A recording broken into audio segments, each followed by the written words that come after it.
Hey everyone, you're watching some Ash on Comics. I'm Ash, and here's today's In and Out Weekly Comics pull list. Every Wednesday, today is February 13th, 2019, and inside I got my In and Out burger that I always feature, and I just kind of chose that In and Out because I wanted it to be like In and Out video, but I blabber on forever, so it's never actually that. It's a goal that I try to achieve, but I can never reach it. It's like chasing the dragon. Here we have new number ones for the week. New Marvel number ones. You got to feature them because Marvel, they know you want your number ones, so they're giving them to you. This week, we've got 6. Marvel Annotated number 1. I wasn't going to count this. This is sort of a reprint. But actually, half the book is new material with the annotation stuff. It's a thick book. It's $9 an issue. So, yeah, grab that right now. Oh, and don't forget, there are multiple variant covers for this reprint. So this counts. New, 50% new material. It's number 1. You got to get it. And, of course, it wouldn't be a new week in comics if there wasn't a new Age of X-Men number 1. It's the 3rd week in a row. This time, it's Age of X-Men Next Gen number 1. So make sure you grab that. Then we have Avengers No Road Home number 1. Apparently, you just can't have Avengers. You gotta have number 1s. Marvel Tales. I thought there already was another Marvel Tales, but apparently there's Marvel Tales Black Widow number 1. She's got her own book. It's a number 1. It's not really her own book. It's Marvel Tales, so it's kind of cheating. Marvel doesn't care about women. Remember that. And look at this. A 3rd Conan book. 3rd Conan book. Good Lord. Savage Sword of Conan number 1. I can't wait for the crossovers with Conan and the Avengers because just sounds like a great idea, and Marvel's a house of ideas.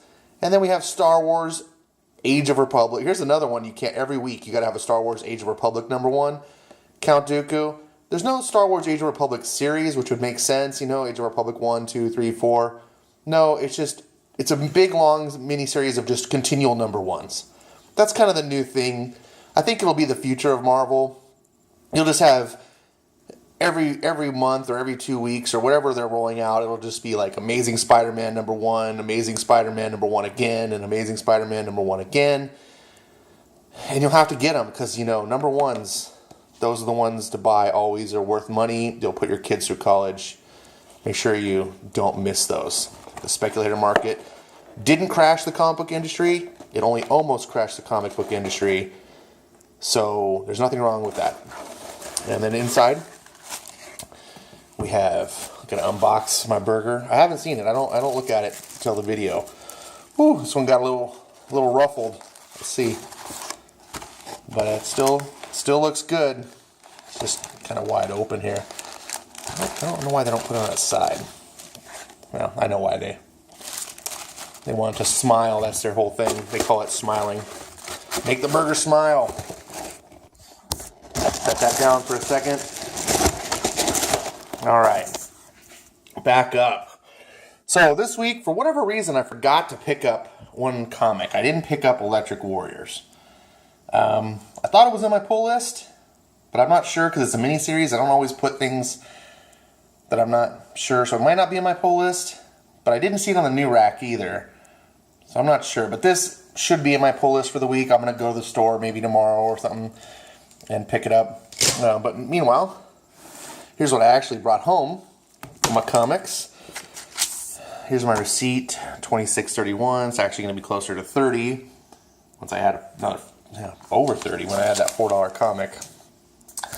Not what I want to have in my budget, but I'm liking that book, so I'm over halfway through. I might as well see it through. Justice League Dark number 8. This is a comic I'm buying and I'm not even reading because I'm buying Justice Leagues. And I was like, well, might as well. If you're going to get Justice League, might as well get all the Justice Leagues. And I like James Tynion. I'm going to binge these. I'm just so behind on my books when I'm doing reviews and other things. I just get behind. Speaking of a book I haven't read, Batman Who Laughs. because I'm trying to catch up through Metal. I got back into comics right after Metal ended, and I didn't get Metal, so I'm actually reading through it right now. I bought all the Metal trade paperbacks. They were on sale. I got Flash that I get from my friend's daughter. This one is also the crossover, I believe. I can't tell what the... That's one of the bad things with these alternate covers, is when it's a crossover event, you don't know. And then here's you go. This is my favorite book at DC. Got the alternate cover.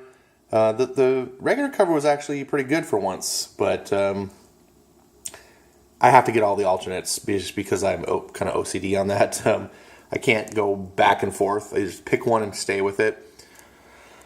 This one's okay as far as covers go. I really think if you're going to do these artist rendition covers, they should really be just top-notch all the time. And speaking of top-notch artist covers, look at this, Batman Detective Comics 998. This is probably my number 2 comic, close behind Hawkman. Tomasi is knocking it out of the park, and I know it's 2 comics I'm going to be reading right away. And then Red Hood. I haven't been reading the Red Hood Outlaw. I don't like... In fact, I was going to cancel the comic when they did this, because I hate the Red Hood edgelord look. I hate this new costume. The old one was just a really good classic design. This, like I said, this just looks edgelord to me, and he carries around this pipe, or not pipe, what was that, crowbar? I'm like, this is dumb. What are you, like Casey Jones all of a sudden? And I really like the whole Dark Trinity, with Bizarro and Artemis. They really did something interesting with Bizarro. And I really like when comics companies do interesting things with their characters.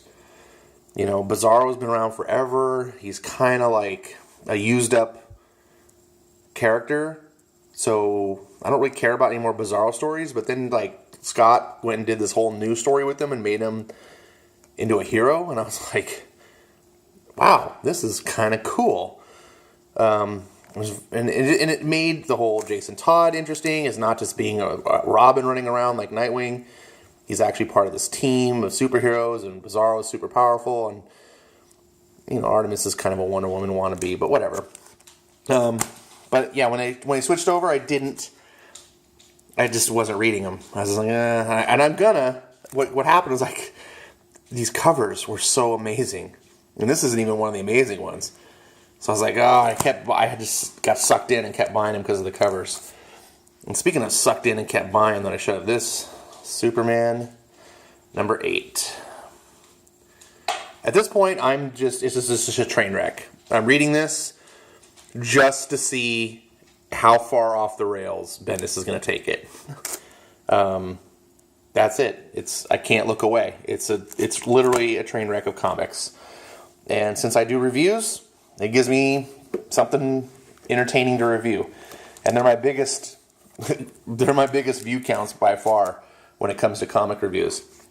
And then finally, Oblivion Song is on number 12 already. Jeez.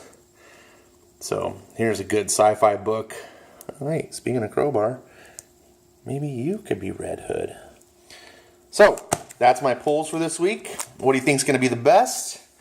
Could be Oblivion Song. Could be Batman. Well, it's got 2 more issues to 1,000. This is probably a Act 2 thing, so I'm probably not that one. Hawkman. I'm gonna say Hawkman or Batman. They're gonna be one of the 2 best. I'm gonna go with this one. That's my pick. Could be this one though. Man, Tomasi wrote 994 and 995 are freaking fantastic. And, anyways, here's the 2 best comics in DC you should be buying right now. Put in the comments below what you think, what you're pulling.